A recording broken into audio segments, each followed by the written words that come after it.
Please welcome AJC CEO Ted Deutch.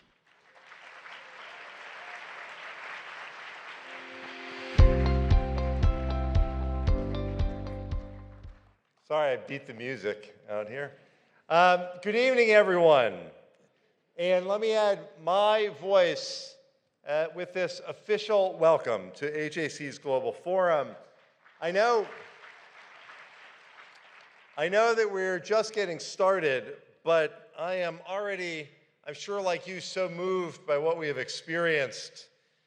I would like to, first of all, acknowledge Orna and Ronen and assure them that everyone in this room, everyone who is watching, and everyone in the Jewish community and around the world will continue to speak out until Omer and every hostage is returned home.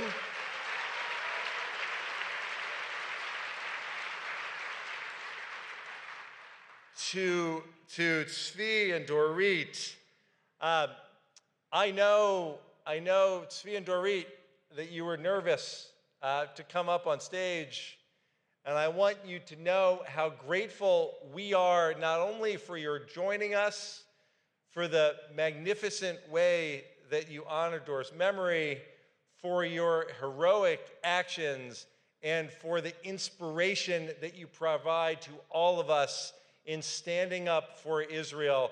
Thank you very much for being with us.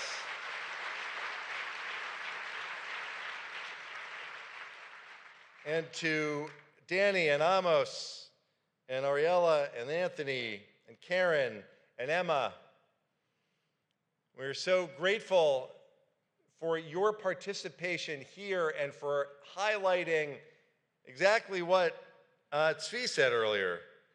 The Jewish people have a shared destiny. That's what this moment is about. At this unprecedented time for our community, it is incredible to see so many of us gathered here from every part of the world, standing together, united, and more committed than ever to shaping a new future for our people. And as we have just seen on this stage, from the incredible panel of global Jewish leaders, we stand at an inflection point. Spiking anti-Semitic violence, discrimination, conspiracy theories are reasons to declare a global state of emergency for the Jewish people. Because, as my good friend Anthony Hausfather points out, anti-Semitism threatens everyone, not just the Jewish community. Left unchecked, it will undermine the very values and freedoms that we cherish. That's why we at AJC believe that this moment requires, this moment demands an international, whole-of-society approach. We must all come together to fight anti-Semitism.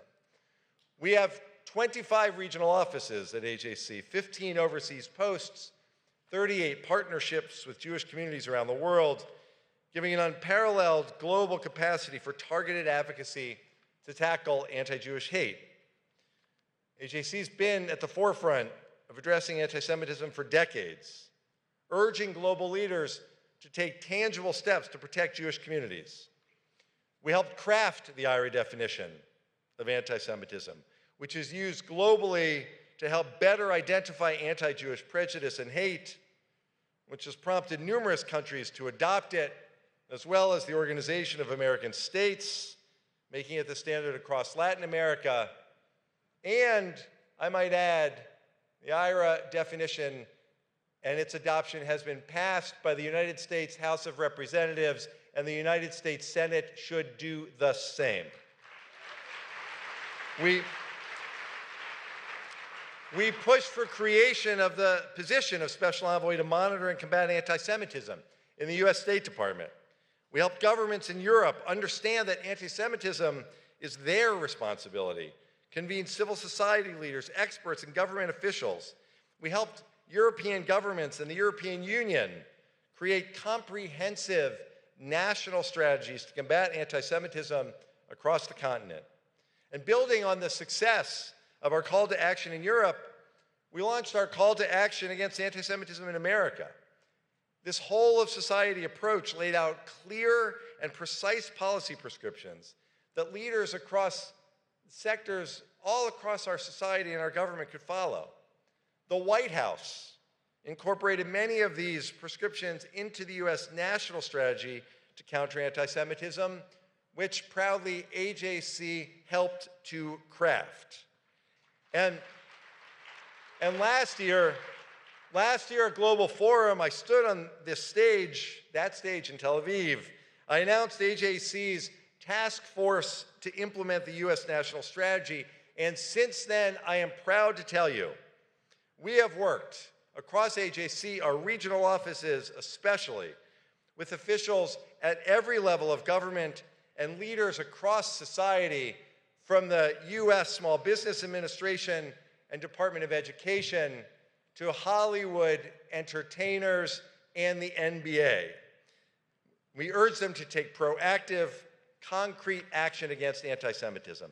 And with all of that experience fighting anti-Semitism, we decided that this is the time for a truly global approach, because that's what this moment demands. So driven by the international cohort of Jewish leaders and global partners that we have here today, AJC is announcing our global call to action against anti-Semitism, a detailed list of actions that governments, social media companies, schools and colleges, leaders across society and around the world can and must adopt to curb anti-Semitism. And together, united as one community and one people, we are stronger than the anti-Semitic hate rising across our societies. 38 countries and international organizations standing together as one. Together, we are answering the call for a better future for the Jewish community and for the world. So I want to thank our partners for signing on to this effort. And I'd like to list those partners as I do. Sincere thanks to our partners from Argentina and Australia, Belarus, Brazil, Britain, and Bulgaria, Chile, Colombia, Costa Rica, the Czech Republic, Ecuador, El Salvador, the European Union of Jewish Students, the European Jewish Congress, France, Greece, Guatemala, Hungary, India, Italy, Japan, Latvia, Lithuania, Moldova, Norway, Panama, Peru, Poland, Portugal, Romania, Slovakia, South Africa, Spain, the United Arab Emirates, Ukraine, Uruguay, Venezuela, and the World Union of Jewish Students. Thank you to all of you for the show of unity and show of strength that the global call to action represents. And now I am honored to call up the Jewish leaders from those communities to join me on this stage to endorse our global call to action against anti-Semitism. To those leaders, I ask you to please join us on stage.